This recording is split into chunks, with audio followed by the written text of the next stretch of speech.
What is up, everyone? It has been a minute. Yash, Hatkar here, Rahul, Dhiman, back from the Bay just for a little bit, and Joe, owner of Studio Kai, where we're recording this lovely podcast. Yo, what is going on, guys? Joe is going to take over here and take it away. Just ask us everything you would want to know, what the audience might want to know about what we've been up to in this little break from April 2021 to now. Guys, I am super honored and blessed to be here. As a fan of the show and somebody who got to work on the show, I am grateful and honored to be here asking you guys questions amongst the goats. So thank you. Thank you, soon to be goats. I think this is a great opportunity for people to hear about your guys' project and hear about the mission you guys are on and the hard work you guys are putting in. Because I've seen it, behind the scenes, and it's like one of those really beautiful things that you're like, wow, these guys have something special going on. So let me start off by asking you guys. How did you guys get started into Upside Brown? Like, what's kind of the story of just like how it even like came to be? Yeah, I can kind of speak on the origin of it. So kind of a little background for me and Yash is that we were actually, friends since, like elementary school. Essentially, we did like karate together. So knowing each other for a very long time.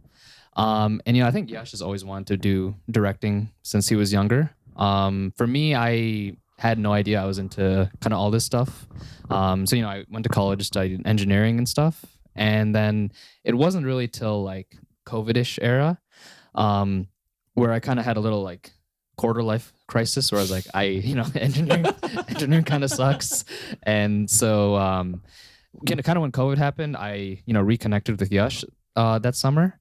And I was just like, I kind of want to do like acting, filmmaking, all this kind of stuff. And he's like, sure.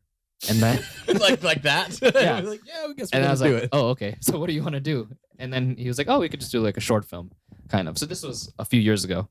And Yash, I don't know if you can talk about that short film. I mean, he's underplaying it. Like, this guy is the hardest worker I know. Your best pick-me-up guy when you're feeling lazy. And, we've returned the favor once in a while. There's always times where it just be like, I'm not feeling it today. And the other guy steps up. And why that's so important, leading up to the short film, we actually were working on separate scripts.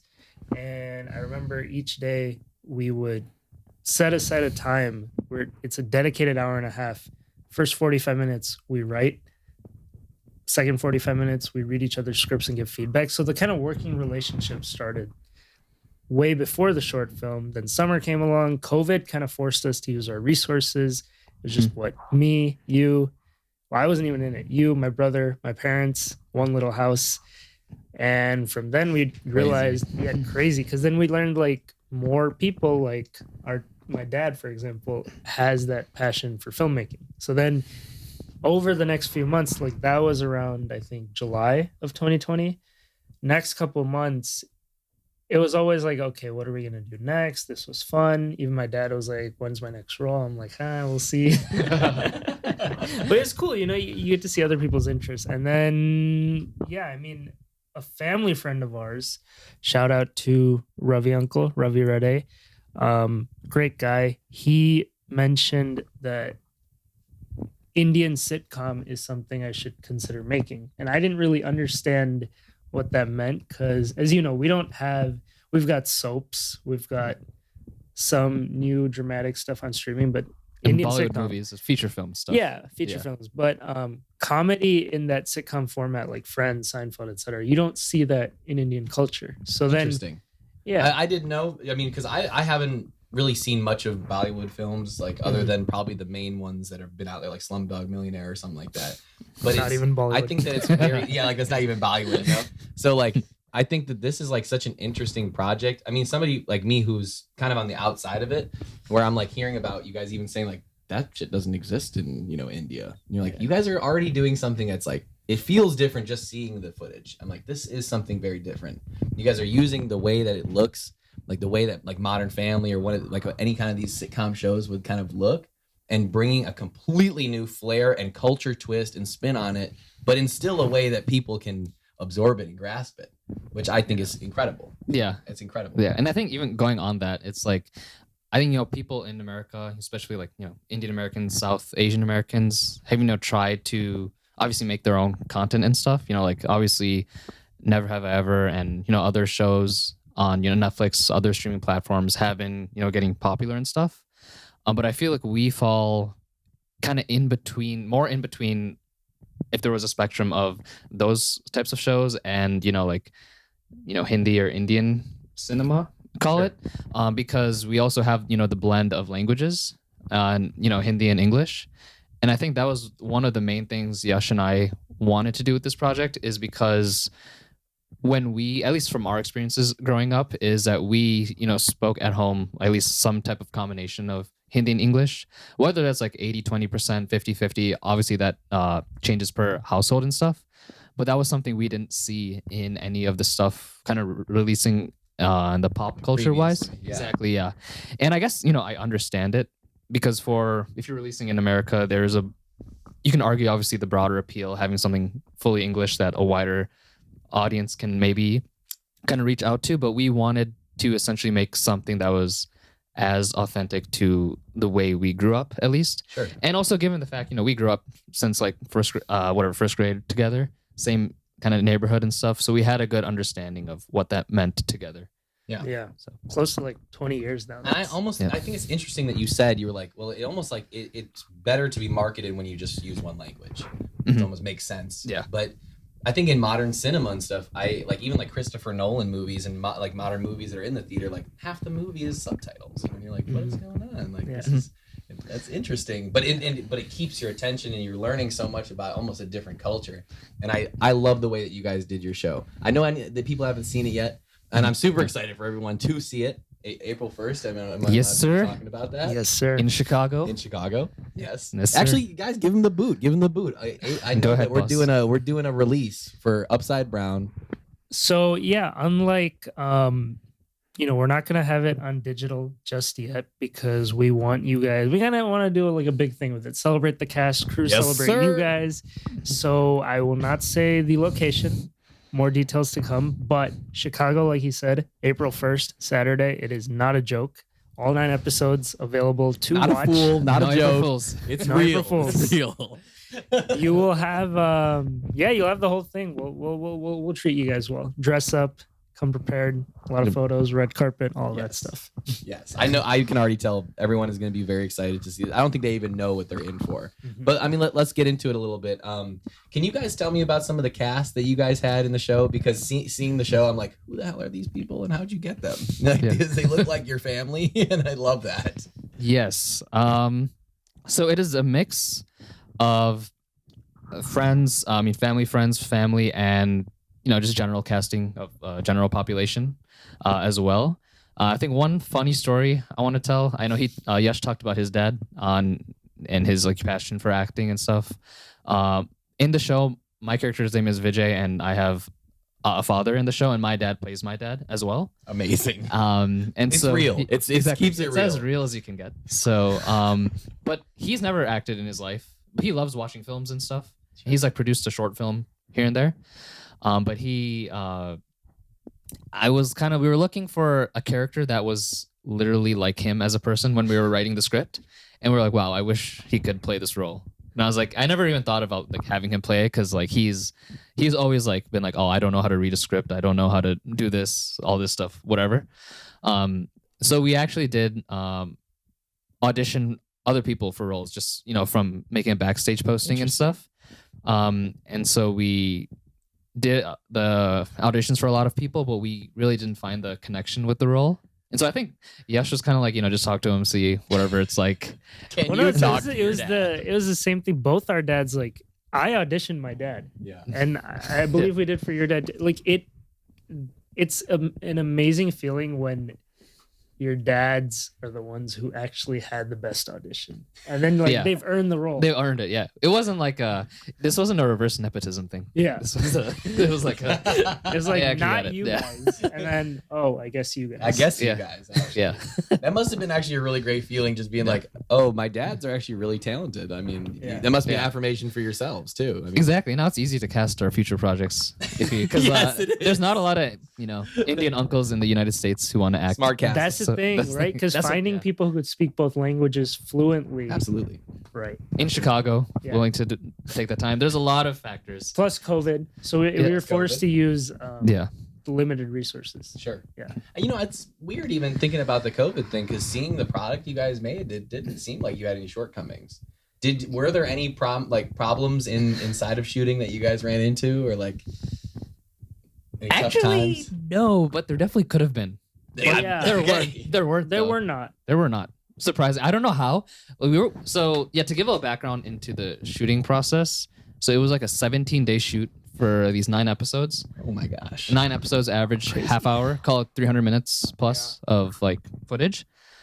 Which I mean, if you guys have filmed stuff before, it's like pretty aggressive. So Minorly aggressive. minor, not nothing crazy, but it was actually supposed to be 14 days, I believe, and we had to extend that a few days. So we Aggressive. So yeah, that's aggressive. It's a little Then aggressive. we brought it down to minorly aggressive. And then so when we were doing that, it was not during the peak of COVID or anything. This was kind of towards like the end or like tail, like I don't know, one of the like downward The booster, peaks. close to the booster. Yeah, boost. the booster era, I guess. Sure. So yeah, I mean, yeah, we had like people get tested and then if they're vaccinated, whatever. We just kind of took all that information. Obviously, it's still possible to get it. So we were lucky that no one did at that time. That's amazing. So yeah, I mean, if someone did, yeah, I don't know. We probably would have had to just extend it a few more days, but we would have found a solution somehow.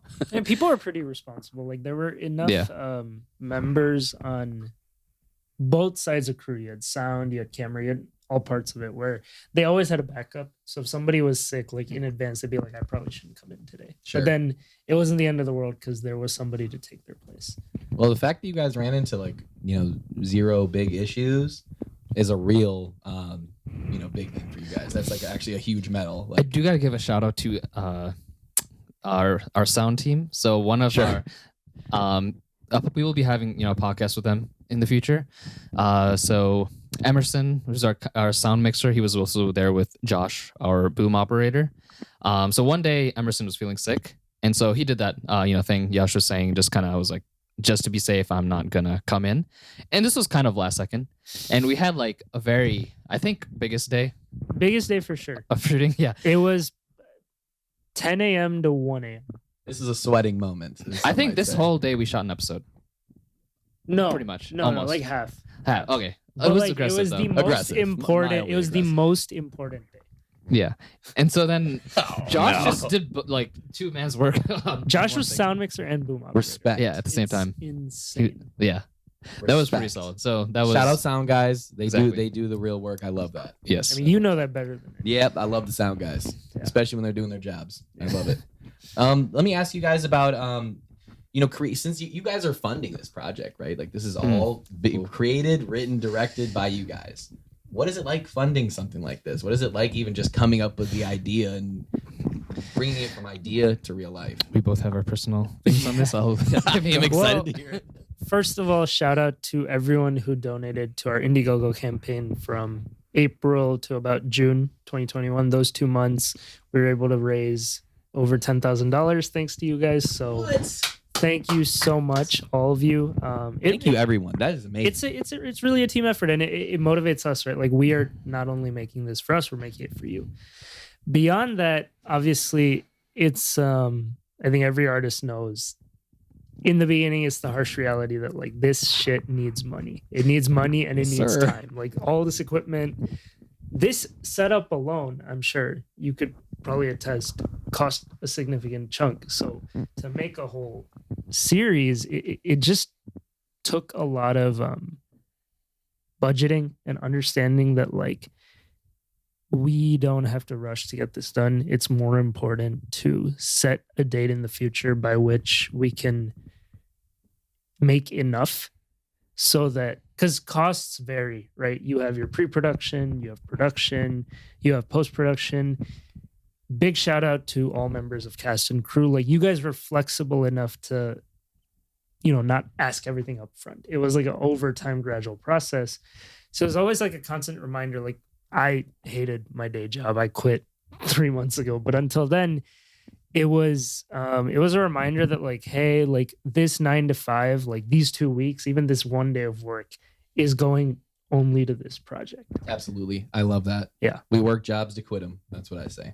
Exactly. No, I mean, pretty much this very much similar thing on my end. In terms of logistically how we kind of budgeted for this, obviously we raised X amount, and after speaking with our DP and other people helping us with actually filming the thing, we had like a quote essentially of how much the production would cost itself. So we had that number. And most like studio film sets and projects, you typically have your post-production also kind of lined up, but we were just like, hey, we'll figure it out after we film it. Let's just film it first and then we'll worry about it. That's the independent life. So that was kind of our kind of mindset. And so like Yash was saying, we both worked, like just day jobs during the time to help kind of fund that. And pretty much everything we made at our day job just went into this project for that year. Incredible. Essentially, pretty much, honestly, 90% of it, and then a little bit of crypto here and there. But yes, sir. Crypto love, baby. Exactly. I love that you brought that up, only because not crypto love, but we'll get to that. No, but the thing you mentioned about independent filmmaking, where it's great to have it all planned out, right? Like this is what we're gonna spend on pre-production, post, all that stuff, but at some point it's just so overwhelming that you're like, let's just look at this. What do I need to get this phase of the project done? Sure. And then from there we'll figure out, like, because you can only afford to think that far ahead. Yeah. It's better to have like some progress than none at all. Completely. Because then from there you'll be like, oh, we did this. Like 9 episodes, 17 days. Like that was a huge, like, wow, thank you team, thank you us. Like we're a squad. So from there, it's like, okay, now all we got to worry about is post. We can do that. We just did this. We can do that. That is amazing. It's great hearing your guys' theory on how to fund a project, because a lot of independent filmmakers that would be watching this, or just, independent artists or any sort of, are probably thinking this question. I have an idea. How do I bring it to life? I have $0 in my bank account. And hearing what you guys just said just now, starting an Indiegogo campaign, creating followers and a fan base, and creating just vision for the project, working day jobs, making sure that you guys are just taking care of what's in front of your face at that moment and not going too far past it. Those are some really good, those are nuggets for independent filmmakers and independent artists out there that are watching this. You don't need to have it all right off the bat. And I think it's so great that you guys took multiple steps to get there. It's obviously not easy ever. I totally get that. And I commend you guys for doing what you guys did and being able to bring the idea from your brain into reality. Thank you. Not easy to do. And especially in the way that you guys did it without having any significant problems and being able to just work hard to get it done. I can tell by the footage. You can tell it looks passionate, and you guys cared about it. And it didn't seem like you had shortcomings that you had to work with. And it felt like you guys like almost had too much good stuff going on. That's what it kind of seemed like for me. I was like, damn, they're actually killing it right now. Scheduling. So, you guys, how did you guys film Upside Brown? Like, where was the location? Oh, yeah. So the location was in Elgin, Illinois, which, if people don't know, that's just a suburb west of Chicago. Mm-hmm. We just had this house rented out for like a month. You guys like Airbnb a house? Mm-hmm. Pretty much. Yeah. Love that. Essentially. Yeah. Love that. In a month is cheaper than doing that. So we had that essentially, and got the rights to use that and all those things. And that was the location, but logistical scheduling, which goes back a little bit to your earlier question, those were the funniest ones. So a typical shoot day, is like a 12-hour shoot day. Say it was from 10 to 10 or 12 to 12. Sure. Let's say it was 12 to 12 for this example, like noon to midnight. We'd be filming obviously all day, and we had a very fun group of like actors and crew and stuff. So pretty much after every day, we were almost all living in the same house, the same Airbnb overnight, and then filming the next day. Amazing. So that's also how we got really close. You guys stayed there too. Yeah, exactly. Smart. Use the most. Get your money's worth, guys. Get your money's worth. Exactly. So it's also more fun. That's awesome. And there's like a pool table and everything, so everyone is like partying and stuff usually after. Very cool. Except for us. Yeah. So we would, guys. before every shoot day, we had this one master Excel sheet which had like, okay, X scene will be in 12 p.m. to 2 p.m. This scene will be then, and this scene will be then. So after the first day, we were pretty fucked. Like we got through half, maybe Yeah. half the day. Oh no. Yeah. We got through half of it, and we're like, we were sitting there at like midnight looking at the schedule, like, bro, we need to cut some scenes out or episodes. Yeah. And that was like, oh my God. Well, shout out to my dad. Actually, he came over, and I mean, it was a very simple piece of advice. He's just like, anything that is like not absolutely relevant to the story, like just be brutal and cut it out. And it was hard to swallow at first, but like I think that sort of mindset and approach helped a lot, because then you had this like sort of bucket of maybe we'll film these scenes. And then when we later, I think it was day 4, right? When it was day 4, we're like, 14 days is not going to cut this. And then our DP, he was just like, just add days. We can make time for this. Add a couple of days. You know, you have a day to get all your behind the scenes, your establishing shots, etc. 2-3 days will make a world of difference. And the beauty was then, because we still kept an aggressive schedule. Like we didn't want to be like, oh, we have 3 more days. No, every day was still go, go, go. We were able to go back to that bucket of like unfilmed scenes, and then some of them actually remade the cut in those last 3 days. So it was nice that like looking at it from like a non-emotional perspective, like this is a story. That scene's nice, but like if it's not there, is it gonna end it? No. We still I need think to that goes into the same thing you guys were saying about budgeting. Yeah. It's like just dealing with what's in front of you Mhm. and not going too past that. Because as dreamers, it's very easy to be Yes. like, Yeah. we want to do this and this and this because it's Yeah. going to make us famous, or it's going to do this. But really, you want to, service your inspiration and service the story. Yeah, and I think going on that, just a general point I want to make, which is similar to that, is I think like the beauty of constraints in a project, especially for like filmmakers or anyone, creative. It's like if you have like a crazy idea, you can always keep thinking and thinking like forever how to make something better. But there's like, comes at a cost. One is like, will you actually make it or just keep thinking about it? And 2 is like, what is the practicality of you actually making that? Like, having like a stadium of 10,000 extras and like to make the Absolutely. scene super epic and all that. So I feel like when you give yourself a certain constraint and you learn to optimize within those constraints, you actually, that's also like maximizing your creativity in a way and like making something new happen, if that makes sense. Incredibly well put. Yeah. That's so true. Like my work has gone off deadlines. Like if you don't have a deadline, Yep. you could sit there and just work on it for hours. Yeah. And just like, how long do you work on it? 60 hours? Jeez, chill out. Like you make another one. Yeah. So I totally feel that, and I totally commend you guys. I think I'm just so happy to be interviewing you guys right now, because what you guys are doing is so inspirational, I think, to other independent filmmakers, anybody who's just interested in doing something on their own, just doing something independent. You guys are like a testament to that, of like, yeah, you can do it if you put your mind to it, and you make it, it makes sense. Yeah. And you service your inspiration, and I absolutely commend you guys for that. I absolutely commend you guys. I want to ask you guys, who is your favorite cast member to work with? Favorite cast member to work with. Yes. So not our favorite character. Not your favorite character, Okay. just your favorite one to work I with. know mine. Easy. Go ahead. I'll think. Riddhi Singh, Shalini, phenomenal. This lady, she goes above and beyond. She would print out the script of her own. She would highlight her lines. She'd come in. She'd message us separately before, like virtually, in person. She'd just come in so prepared, and she's like, hey, how do I say this line, this tone, everything. She'd help out with set design. She'd make us breakfast, like so We would all love the that. other We love adults. that. But there was this real, like, the best thing in the world, I think you can agree, is when somebody else has as much passion for your project as you do. You're like, wow, like this is our thing now. It's not just you guys are casted in our project. It's Completely. like, this is your show as much as it is ours. Yeah. Honestly, I have the same answer. It has to be like, yeah. I think Yes. throughout even the rehearsal part of our, pre-production of the film, she was like super diligent about literally everything, and like always asked the most questions, and like always did the most work, was always prepared, like never really from what I remember forgot a line or anything like that. And she's just like a bubbly, fun person anyway, too. Always laughing. So You met her actually. Yes.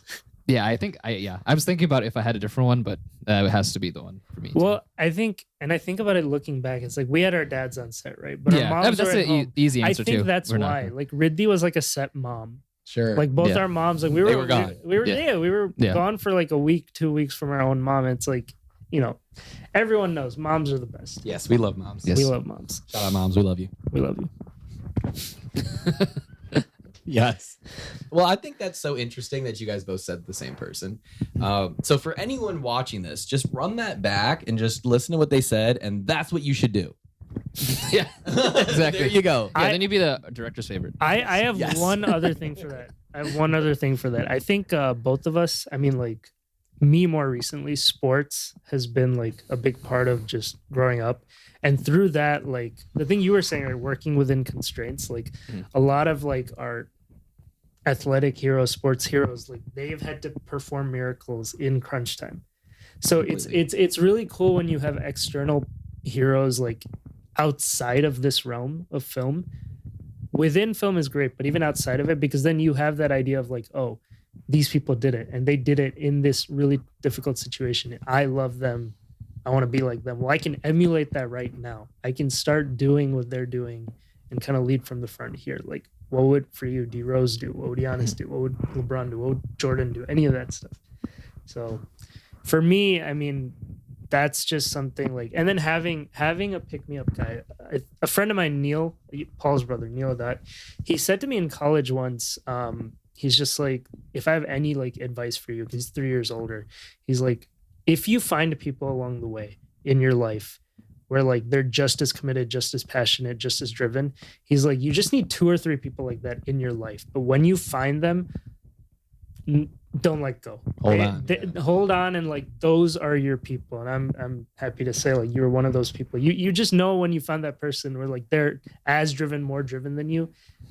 I think that more than any of the advice we said, because it's so easy if you're doing it alone to be like, I'll do it tomorrow. I'm not motivated. I don't want to do this. But you have somebody to remind you. It keeps us going. Even there were days on set where we're just like, it's not going to happen. And we're like, Yeah. Well, you were saying that at the 100%. beginning of the podcast. You were like, well, you kind of need somebody to pick you up and pick your head up. I mean, Jordan, Giannis, you name it. Those guys had bad days too. right. You know, and we're all humans. Mhm. And you do need someone to be like, yo, chin up, dude. We're doing this. Mhm. You Yeah. know? We're doing it. We're Exactly. here. All right. We can't not do it now. Yep. Okay. And our whole cast. I mean, the whole cast crew, like somebody was that person across the entire cast and crew. Amazing. Like at any point, they would just step up and be like, hey, we can do this. We can rearrange the scene. It just needs to get done now. Like we have sunlight only for the next 2 hours. Figure it out. There's always a figure it out mentality, which I think comes with a lot of independent filmmaking. So Just figure it out. just figure it out. It'll work. It'll work. Let me take a step back from Upside Brown for a second, and let's go into how you guys got to Upside Brown. I kind of wanted to hear your guys' stories of like how you guys became filmmakers and how you were able to write stuff like this. Actually, so talented and good. So I just love to hear you guys' story, where you guys came from. Yeah, I can start first. So kind of as I was touching on before, I had never really thought that I would be a filmmaker or anything along those lines when I was younger.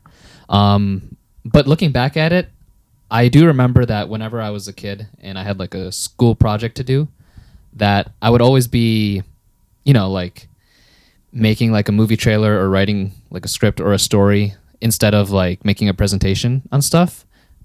But I never really thought anything of it. It was more so like just something in the back of my mind and like a dream, which I thought was never really an actuality. And I was like pretty good at science and math growing up. So I just, kind of went along and, study engineering at college. And partway through near COVID-ish times, I kind of realized that just really wasn't it for me. And that's actually when I just started to do only acting. Not just writing and directing and stuff. And I definitely enjoyed acting, but I always had these like story ideas in my mind.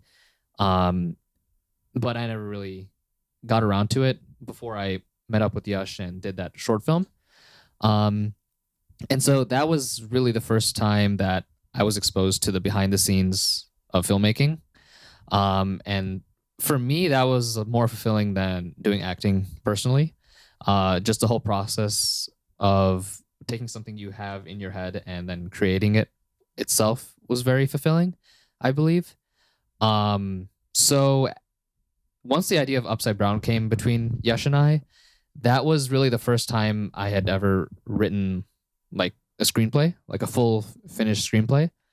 I had worked on a few features scripts when I was bored, but nothing that was filmed or anything.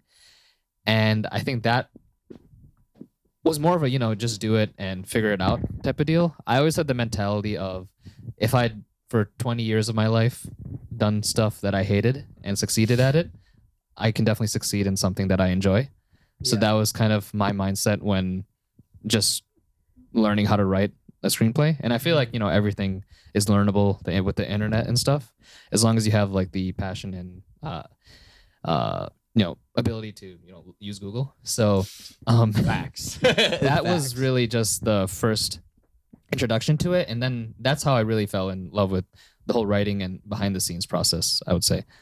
That's amazing. Yeah, and while I was doing that, however, to fund this, obviously I was working at this battery startup as an engineer. I'm still working there part-time, remotely, but in a different capacity. But I would be funny story was in my first month or two.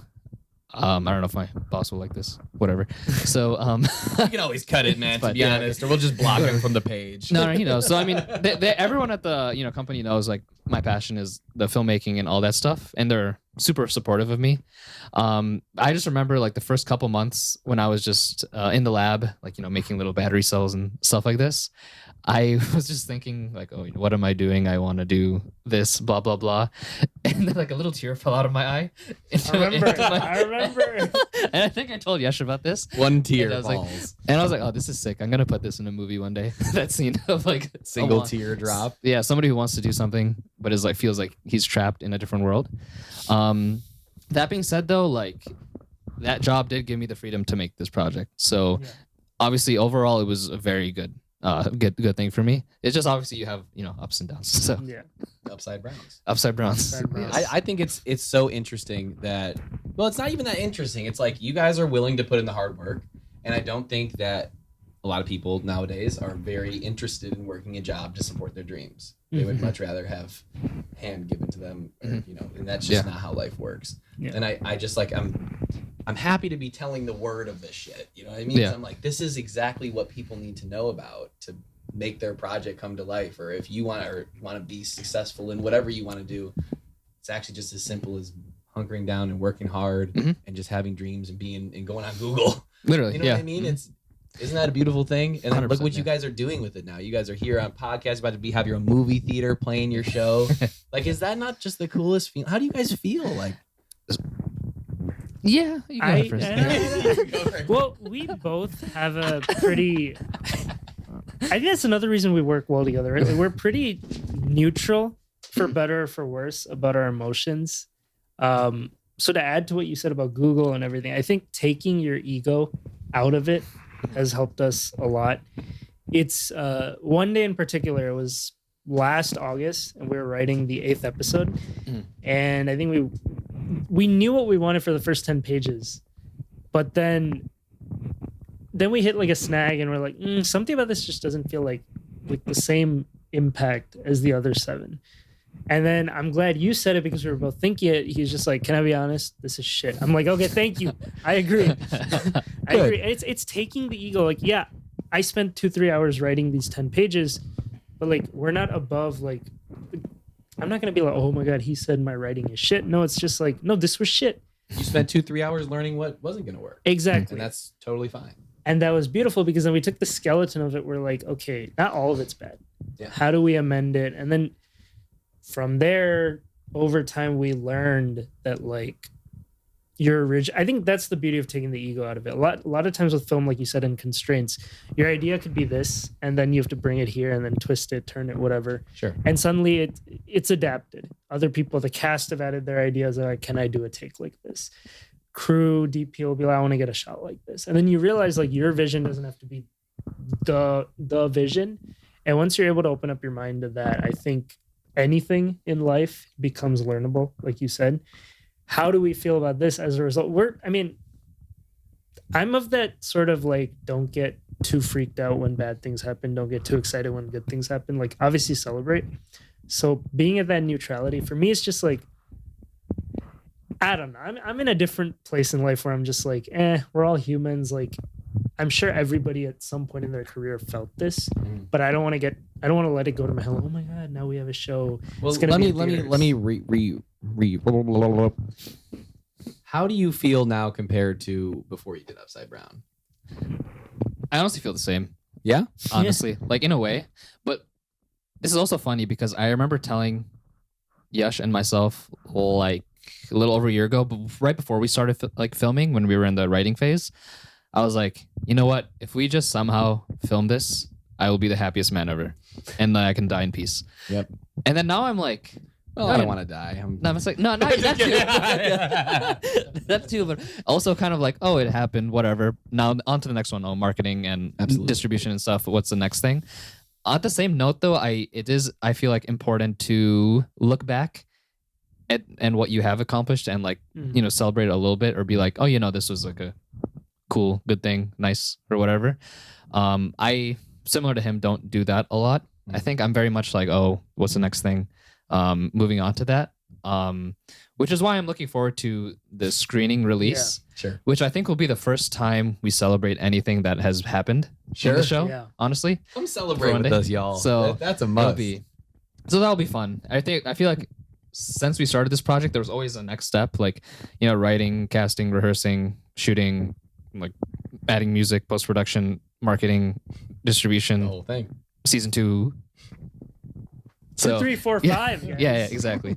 So, but I think there are moments where you, when you're going from thing to thing, to just look back and see what you have done and like at least celebrate that for a little bit. Well, I wasn't trying to get a celebration out of you guys. I was more or less trying to hear that, how you guys feel about, what happened with your project, because I feel the same way when I do projects. This is my dream. Doing music is what I want to do. And I feel the same way. When I finish my stuff, I'm like, well, I don't feel much different. Because I just want to work on the next one. Because it's the process that's the exciting. Right? Yes, that's the dragon. Yeah. The process is the dragon.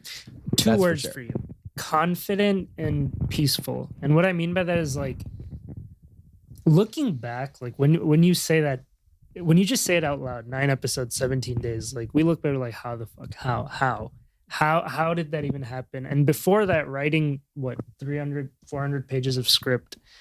We added up yesterday, like 387 pages of script in February to September. Yeah, crazy. Oh my God. In like 9 months. I don't write films, but that sounds like a lot. When you say that all out loud, we're like, yeah, it's like you said, like we enjoy this. We're putting in the work. Like it's going to work out. Nothing ahead seems as daunting. And even then, I remember when we were filming, it wasn't like, 9 episodes, 17 days. It was just one day at a time. Every day we're like, okay, good, we got this done.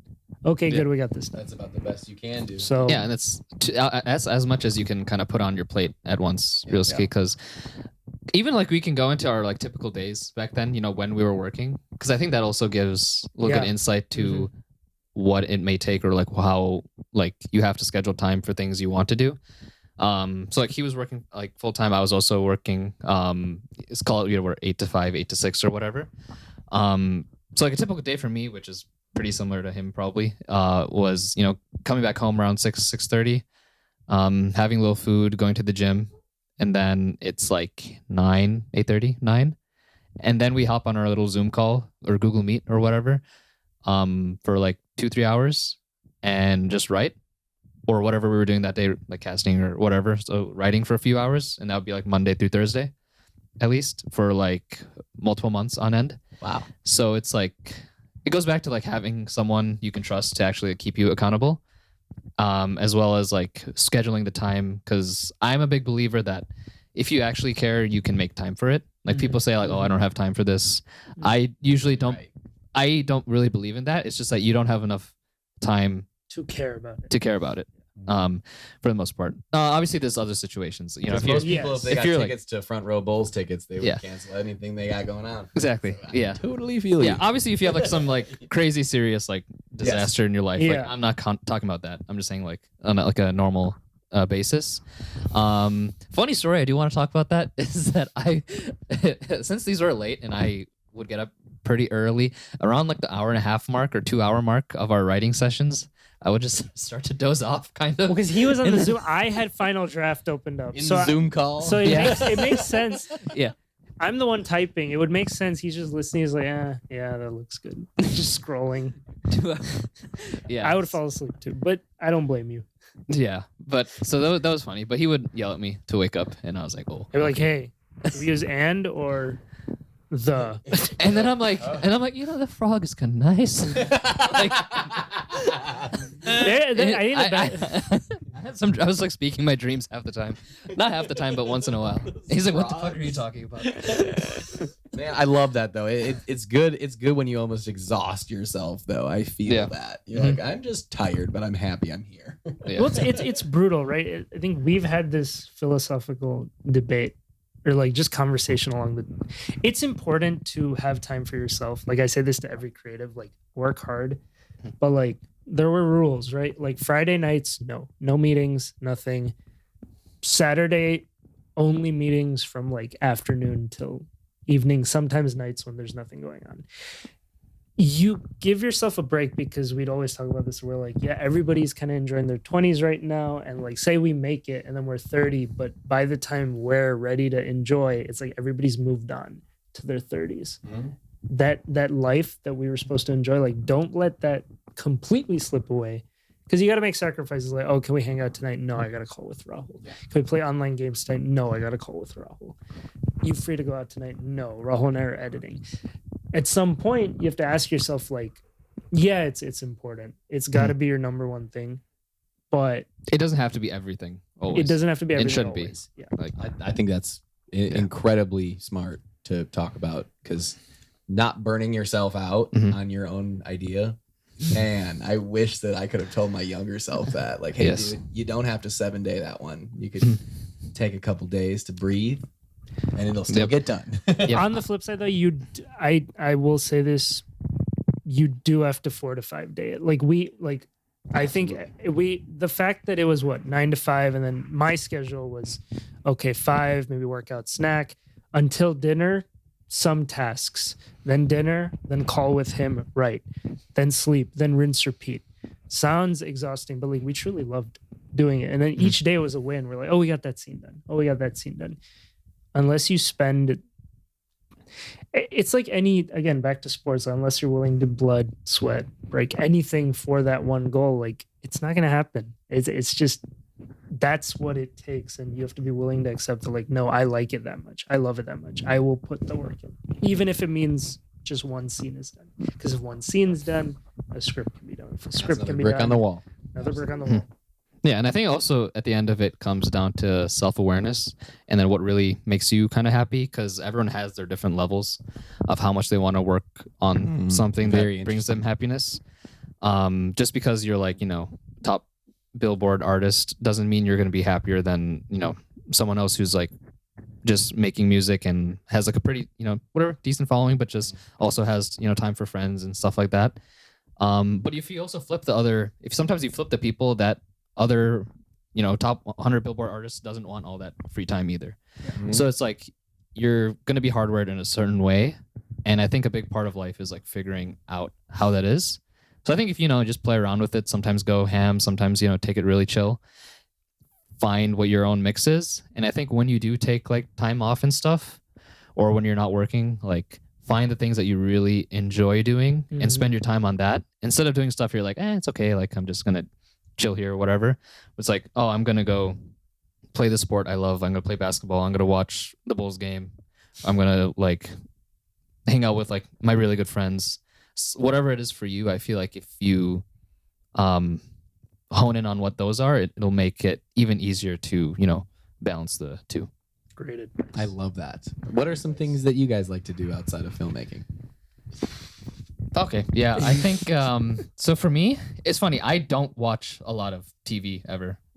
Like, Sure. it's You're so making funny. TV. You Yes, know that. Okay. I know. So that's like, I feel like I'm like the only one who's like that. Like I have watched, I can count on my fingers the number of like shows I've watched more than a season of. Maybe on one hand, even. Give me your favorite one then. Ted Lasso right now. Ted Lasso. Yeah. I love Ted Lasso. Yes. Respect. So Great show. That is, I've watched 2 seasons of it, which is a lot for me. So I've not. It's a really good show. I love that show. I actually grew up watching Bollywood movies. I still don't watch as much as I used to, but I still have like, that's definitely like what got me into film and stuff. So I'm a big like Bollywood buff in that regard. So I would say that, and so I love like just working out is like a good one. That's like honestly my favorite part of the day usually, and eating. It's like it depends on the food of the day. Sure, But- I respect so- that too. And then I love, instead of watching like TV, I'm really into sports. Sure. So I like love, NFL, watch basketball. I recently got into cricket, and playing cricket is a recent hobby now that I've just developed. Cricket looks with fun, him. man. Yeah, It does just look like a lot of fun. started playing for the first time during like the kind of COVID-ish era. I was just playing outside with friends. So How those are many people really do you need to play cricket? Like if you wanted to play a small game. like, so like you'd like to have 11 would be sick. Okay. Like if you had like 2 teams of Per team. 11 is two- 2 teams? Yeah, like no, 11 each team is like 11 each actually what team. they do. Okay. But like if you have like 10 total, like We've made 5 it versus still 5, work. you can make it work. Okay. I like that. He's played with his brother and like one other person in his like basketball court or something. I don't know. It's just a practice, you need Nice. one guy Yeah. throwing the ball, batting, fielder. I love that. Yeah. That's the only downside. Like basketball, you can just be by yourself, shoot around, get in the zone. But You need somebody to pitch that ball to you. yeah. Yeah. You get a machine or something, but I Respect. have not done that. So Yash, what are you into, man? Well, on the flip side, I don't think I've watched as many as the usual TV buff would have, but I love watching TV movies. It's flipped. Like it used to be movies, but then I think the TV landscape just took over, and now like shows have become cinematic. Shows are movies now. Succession, At least to Game the of level of how they're doing it. Stranger Things, the last episode, 2.5 hours. Incredible. Incredible. And a very enjoyable 2.5 And hours. do you guys know how much that costs? Like it was It's- so expensive. It was yeah, like exactly. a lot of money per episode. This probably is a million TV show. times our budget. Yeah, Yeah. probably. Yes. Actually. Yeah. Not even actually. exaggerating. Yeah. Actually. Because like Maybe not. our budget Yeah. wouldn't even cover one cast member Yeah. for an episode. That's actually true. Yeah, they were insane with it. Yeah. Yeah. Love You have to that. get there though. That's something you have to work towards. Yeah. Yes. You know, it's not like you can just be like, oh my God, Stranger Things killed it after the first season. Mhm. It was Right. great. You know, they Yeah, did so yeah, many yeah. things right, but it takes, 4 seasons to get Yeah. there. On brand, Get I to the have budget. I've not watched this. My on brand answer, but it makes sense. Well, like So- any other fantasy thing, they got bigger, more creative, more Yeah. visuals, crazy. Yeah. And their budget went through the roof. Of course. Yeah. But they earned it. Which There. I'm hoping for you guys, man. hope so, mean, too. season 4 of Upside Brown, I'm already seeing like, $40 million episode budget, Funny thing about Stranger Things, actually, the pitch Bible, like that was the first pitch Bible that I read when I was looking up like how to make like a pitch deck or a pitch Bible for your What is a pitch Bible? a pitch Bible. They call it depends on how it's formatted. It's a pitch deck if it's like a slideshow, pitch Bible if it's just like a bunch of pages, kind of like a book. It's pretty much what you would show to an investor or producer or Sure. distributor for your film. So it's like you have a startup, you have your whole how it came to be, what's your vision. Pretty similar for film, you have to show proof of concept. You have to show, okay, this is season 1. This is like kind of what each episode covers. This is the future potential. This is characters, etc. You give them everything they'd want to know to be like, hey, I think this would be a good TV show. So reading Stranger Things pitch Bible was like, oh wow, these guys have thought out a lot beyond season 1. They've thought out every character. Yeah. And then recently I found out like Netflix asked them, they're like, unless you show us this entire mythology, because they got a lot of like stuff we don't know, like what is the upside down, all that stuff. Sure. They had that all figured out. And once they proved to Netflix, like, here's the mythology, here's the creation, everything, then Netflix said, okay, we can make your season 1. To me, that's incredible. But it set a template of like, it just makes your own show better, right? When you've thought about that much, like where it's gonna go, The lore of it. The lore of it, yeah. Even the things that might not even be in the episodes. Yeah. Things that just made it what it is. Exactly. I totally hear you on that. Yeah. I think you guys are on that page then. Hopefully. I can already tell because it seems like I've seen a little bit of the show. I'm excited to see the whole thing. But all those characters are like super fledged out. And I'm like, I want to see a season 2. You know, like I want to see a season 3. I want to see like how Upside Brown could get outside of the household. Yeah. You know, it's like get into space. Yeah. Yeah, no, that is a plan for the future seasons. Space? Yeah, that's actually a good idea. We should think about that one. Musk. Yeah, yeah, we get some funding I from love that. that. Well, so. that kind of brings me. Where would you guys like to see Upside Brown go? That I don't want to spoil anything, of course, no spoilers or anything. But you know, if you guys just had to be like, hey, I would love to see Upside Brown go here at season 4. Where would you guys want to see your characters? Story wise, or Story wise. Without. I mean, I don't think it's a spoiler. Rahul's character wants to be a rapper, and some of that's developed. And a lot of the stuff we've talked about, kind of like, in this season, this, and this season, that. We'd like to see how that career pans out, for better or for worse. I love that. There's a music video, Love without that. spoiling, in the show, and we want to Yes. see where that one project leads to other projects for him. I think everybody has some sort of passion or gripe with their life in the show. And I think just either how that gripe is resolved or how they pivot to a new life or career option would be good for all these characters. I'd love to see, like you said, like what it would be outside the house, what it would be when you add multiple settings. I'd love to, like, with a bigger budget, I think the DP and I were talking, just for me, it'd be great to like to have the entire United States as our landscape. So it's like, if we want to film in this state, if somebody moves, if a character moves, like just change up the scenery, you know, like add the film aspect of it, like lush. I don't want to, you know, you guys can cut this. This might just be an idea. Yes. Have you guys ever seen Trailer Park Boys? I know the making of it. No, respect. But it's just like a funny, you know, show. But they The started doing storyline this is thing. beautiful. They started doing this thing where they kept going to like different countries or whatever. It was like Trailer Park Boys in Ireland, and you're like, that's why, you know? But it's actually hilarious, you know, because they're so out of their element. And I'm Well, like, you know, it's I feel genius. like Upside Brown could really go there, where you're like, you know, Upside Brown in Argentina or whatever the fuck. Yeah. Like No, I'm glad you bring up. Amsterdam, you know? You're like, what is going on? They're smoking weed here? Like, I'm glad you bring that up, because Trailer Park Boys is another testament to what independent filmmaking can be. For those who don't know, quick summary: 3 guys, they get a trailer. I think they just start out state to state, and they just film their adventures. And then it's like, oh, here's what we did in this state, then this state. And then it just keeps going because you have 50 states. And then, like you said, country. And you're like, wow, 3 guys with a trailer just showed us their entire life and wacky adventures. And all it took was the trailer and maybe a phone camera. And that's now a show. a trailer, a park, and some boys. It's insane. It's beautiful. That's what dedication, right? So Yep. I love that. Um, Trailer Park Boys, baby. I don't know why I heard that in my head. I was like, I could totally no, see it's- the Upside it's- Brown it's cast a great like, example. showing up to like, well, go to India. Oh, I do have an idea for this. we talked about it. No, but aside from India, one other thing I want to do.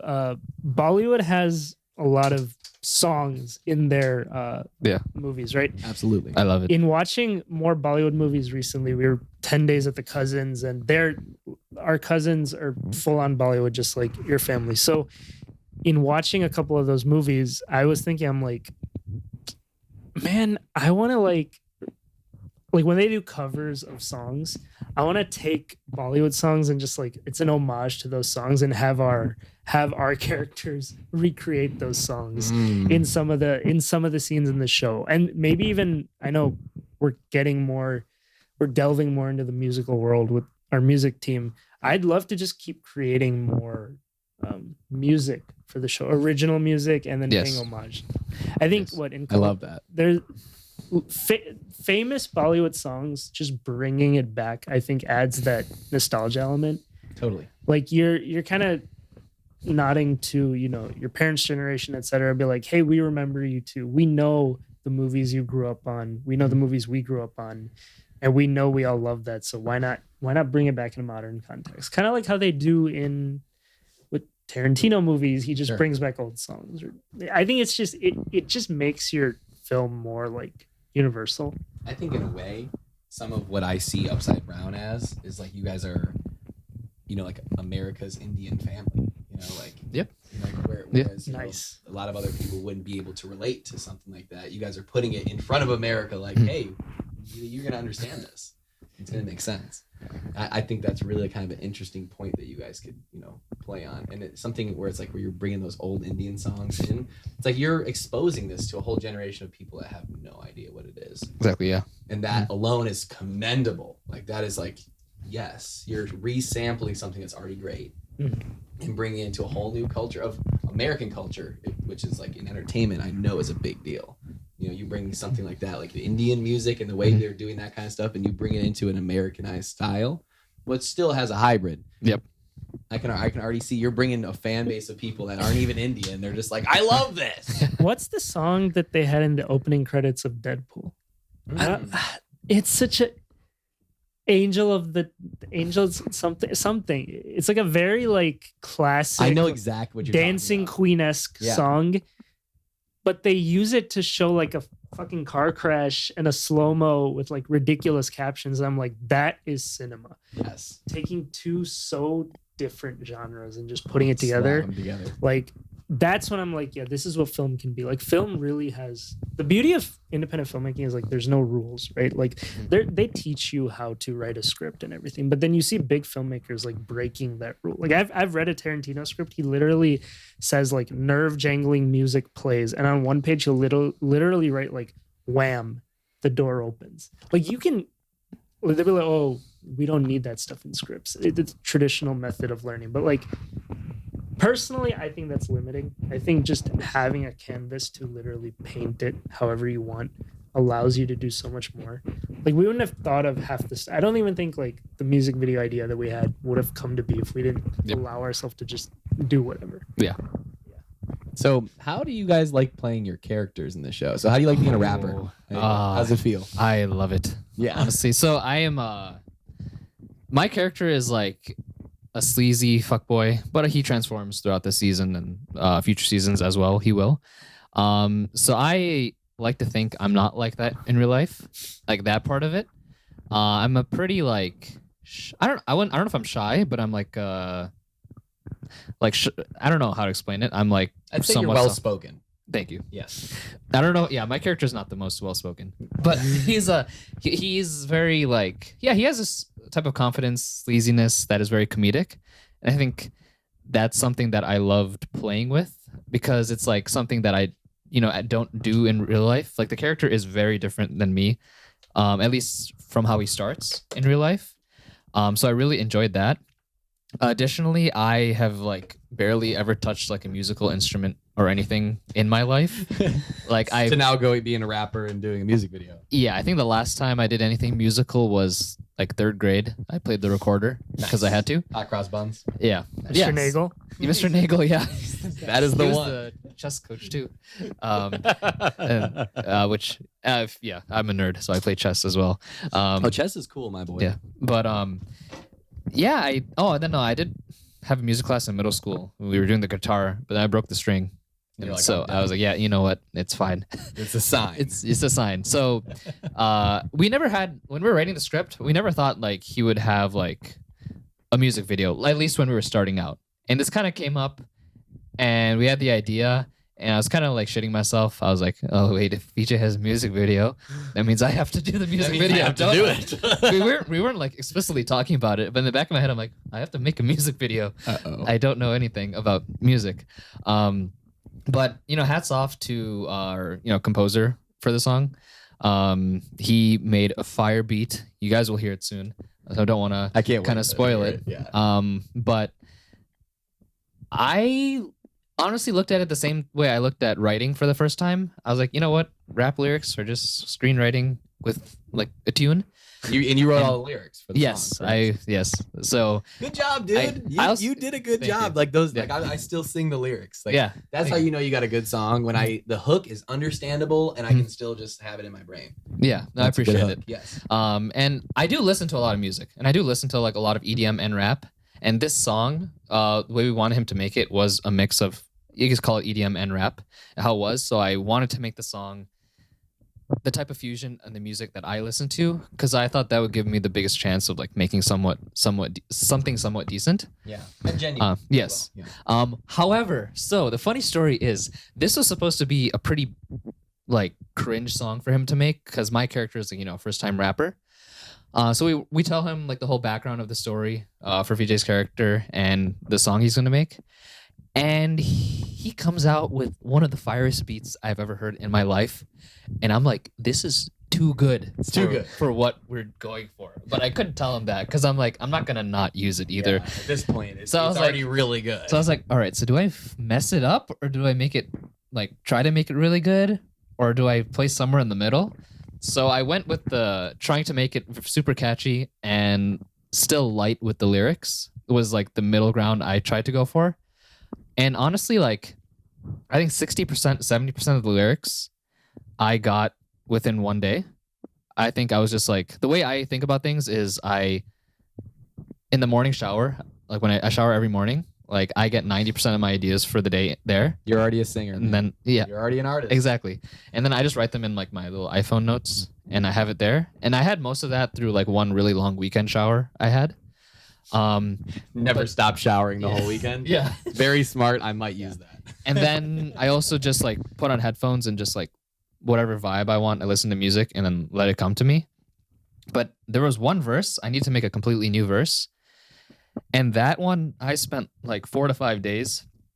Like the first 3 days, I had 0 words listed down on it. And I was just like super stuck. The writer's block. Yes. And we recorded it in the studio. Funny story, like I did not have the last verse, which was like a good like 15, 20 seconds until like the day before or like 2 days before. I was like, edits. I was like really, I was like, oh my God, this is gonna be trash. I'm like, and then something happened where it just, honestly, I don't have like a good like logical way how it came. It just came to me randomly when I was sitting in my bed. Yash actually came over to my house and we were like doing some editing, or I don't remember what we were doing till like midnight or something. And I was like, yeah, I think you need to go. I need to like figure out these lyrics before like 3 a.m. Because I cannot do this tomorrow. I remember. And so then he left, and then I just sat in my bed listening to like A Boogie with the Hoodie. Nice. It's my favorite Nice. rapper. And then like he does this thing where he goes like, huh, on one of his songs. And then I used that noise in one of my in that last verse. And I was like, it prompted the rest of it, and the rest of it just came. Can you give me that ad lib one more time? Oh, so that was so the way A Boogie does his is like, huh? He does that a lot. I didn't use that exactly. Yeah. I use like a laugh type of thing, which you'll see in the Let me get the laugh. Yeah. Let me get it. Trash. Look, so I also used a lot of auto-tune, as you can see. That was amazing. I use a lot of auto-tune, so because I don't have the best voice. Well, as but- any first-time rapper would Yes. do on their song. Yes, but you will see it. But the last verse is my favorite. Yes, So it was a good verse. Like testament to like in the moment creativity. Yeah. Dude, a testament to you writing an original song. No, it was fun. You actually Yeah. didn't write like a, like overplayed kind of love song or whatever it is. You wrote something that is incredibly unique. Mhm. From Definitely. a musician. I'm like, Uh-huh. Crypto Love. Yeah. That's Yeah, that name- smart. I was looking up the name Crypto Love online, and there was no song that existed with that name. No, there's nothing. I was like, all right, nice. You found your own lane with it. And Yeah. That alone is like Yeah. sick. Appreciate That's it. hard to do, dude. That's hard to do. I make music. I don't make the videos, but Mhm. so I'm like seeing you guys make the video. I'm learning stuff too. I'm like, I think I can make a movie if I really put my effort into it. You definitely can. I mean, it's a Yeah. lot of freaking work. I'm not saying I But would do it. you got a team. Yes. But with the music stuff, it's always so hard to write an original song. It's very Yeah. easy to be like, I love you, and then just like end it, But Yeah. yeah, crypto love. That's a really good concept. I got carried hard by the beat though that Dr. Streamix made. Respect. Yeah. That That beat was- is incredible. I was That like, beat is I got carried. Like, it was very easy to like. But you still did groove your to it. thing, man. Yeah. Even no matter what you appreciate want to it. say about your performance, the idea is spot on. No, I appreciate Spot it. on. And especially for what you're doing it for. It's not like you're dropping a song. Like, Yeah. it really is an artist. Like, Yeah. like this is for the show, but it's also serious. Yeah, So like, I think you guys did a fantastic job. appreciate Yeah, it. and your character is amazing. Yeah. Super Yeah, thank you. hilarious. Killed it. Super hilarious. What about you, Yash? Tell me about your character. I came up I know with your this- character. I came up with this He did character. come up with a character. You did him like that. Why don't you tell them? You tell them how you came up with it. Or I'll Yeah. t- Okay. Yeah. I'll come up with. I'll explain that one.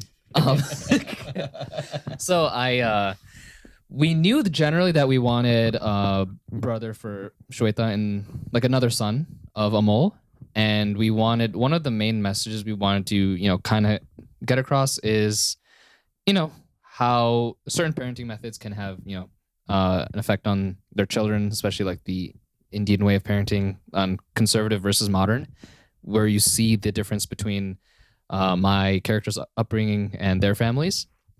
And we wanted to find like a unique way to show this. And I don't know why in my head, I felt like I wanted a very comedic, different type of character who stands out from the rest and show it in a more unique way. Because, I feel like a lot of shows have that stereotypical like, oh, kid who gets like, abused or shit on by his parent and is just like, it's very stereotypical. So I kind of wanted to do or think about something new about that.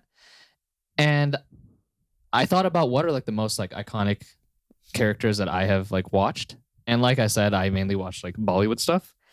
And one of the ones that came up was this movie called PK with an actor named Amir Khan. I think I'm actually familiar with that movie. Oh, really? Yeah. It's a very famous director. I think it's actually Yash's like favorite, one of his favorite directors. So that worked out very well. The character is essentially an alien, has like very wide eyes, like, and doesn't have like a crazy voice, but he had like super wide eyes and was obviously very different than everyone else. So I was like, all right, let's try just someone who was like super wide eyed and kind of weird. And then he did it, like he was auditioning and stuff, but he was doing like wide eyed stuff with a normal voice, like, oh, hello, ha, la, la, hello. And there was a disconnect for me. It felt a little weird.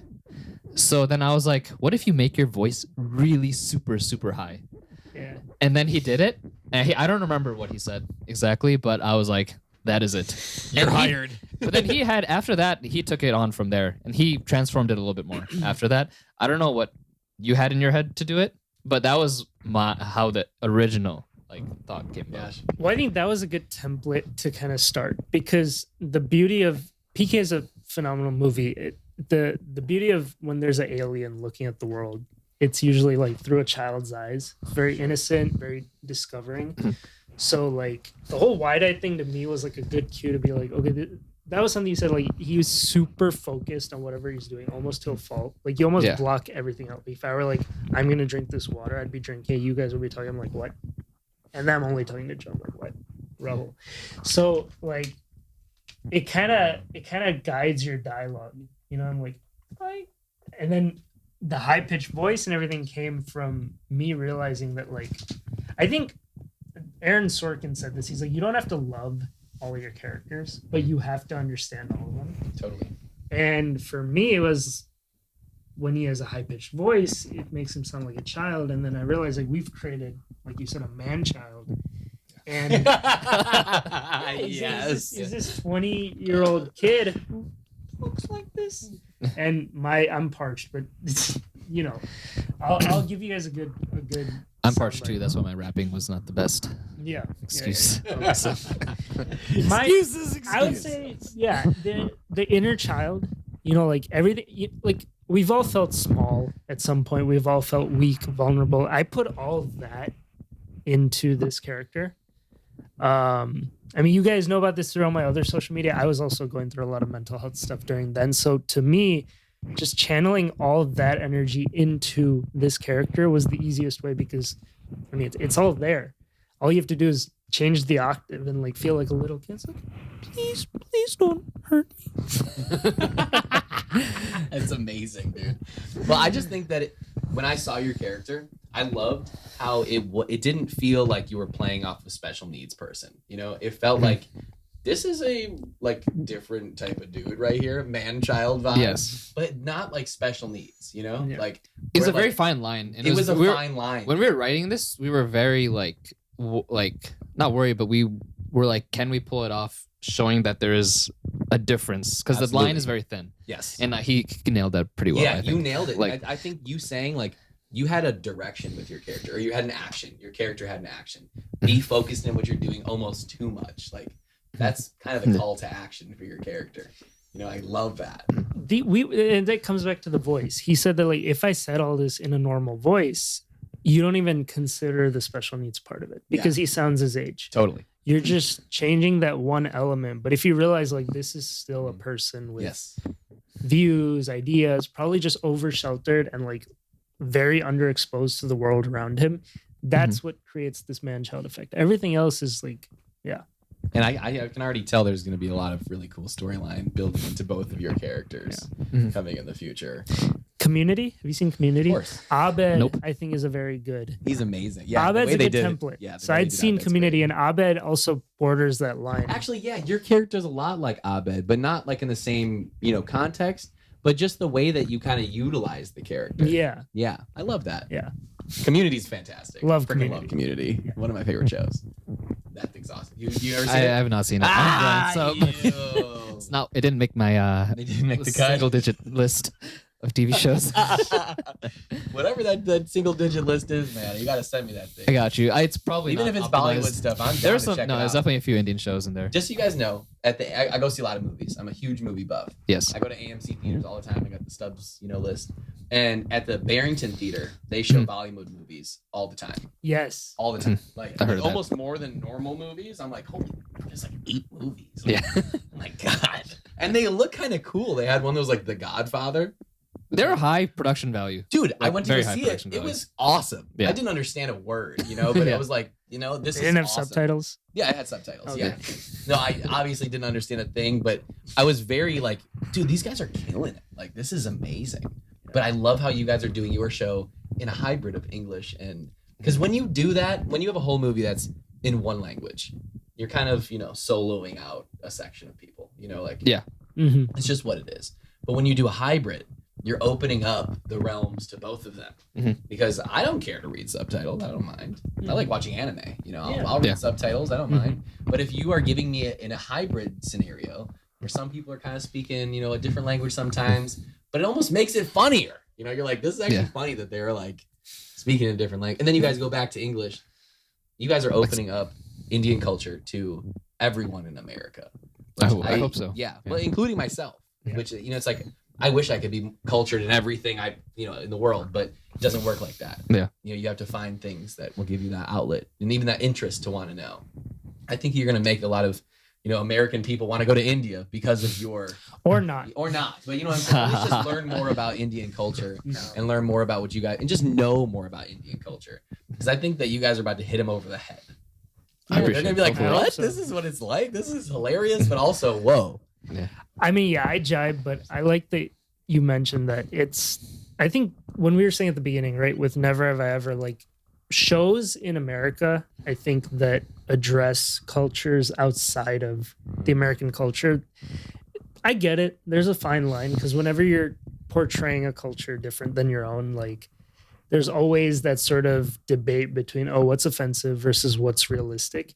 And I think for that reason, you don't like Modern Family, Office, etc. They'll satirize the shit out of America and their own culture. But when you take a new culture, it's like you don't see Never Have I Ever, and they're just completely making Indian culture. They're almost like only showing the good side of it because it's maybe they feel that's all they're allowed to do. So I think the beauty of Upside Brown is we can tell you from that real experience, like the goods and all the bads. Like we're not going to sugarcoat anything. We're like, this is what people say behind closed doors. This is what it would look like if you took a film crew and put them like they do in the office in an unfiltered environment.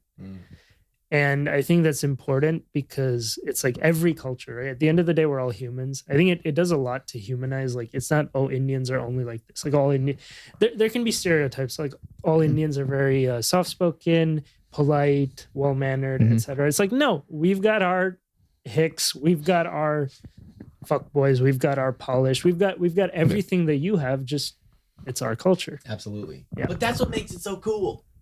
I'm telling you right now, American culture is like, you know, like the melting pot of a bunch of different cultures. And like for rap, for example, like Japanese culture, they steal American culture like it's nobody's business. Oh, so do like, we. They're like, yo, like the Migos, we're gonna do that. Like, I'm saying what you guys are bringing on to like the culture of what you guys are bringing on to like Americans. I think it's gonna be like almost a culture shock for some people. Like, I feel like you might not even be really realizing how much you're really gonna surprise people. Yeah, honestly, like maybe Modern not. Family. I've watched Modern Family, and that's one like the way that your show is filmed. It feels like the quality of Modern Family. Like, it looks really well done. It looks realistic too. It feels like almost like a soap opera or something like that. But Modern Family is like just really funny, and I already get it. You know, I'm like, okay, it's, you know, the family. You know, but watching your show, even the few minutes I have seen already, I'm like, what is going on? Like, these guys are hilarious. Like, this is not stuff that I'm used to seeing. You know, at least like how you guys conversate or what the problems are. They're relatable, but they're still new. And I'm very excited for people to see season 1. Thank you. Very, very excited. And congratulations to you guys for putting in all that hard work. Appreciate it, man. I've been seeing it from the start, and I'm very, very, very proud of you guys. Thank you. Completely. And I can't wait for everybody to come out April 1st. April 1st. April 1st. Not April Fools. Not April Fools. This is a real thing. Yes, it's a real thing. We're gonna. Is it like open to the public, or you guys know yet? Yeah, it will be. Yes. Yes. Open to the public. Ticketed screening on Instagram, YouTube, and all those social things. And we're gonna TikTok, come out. Twitter, Facebook. Yes, exactly.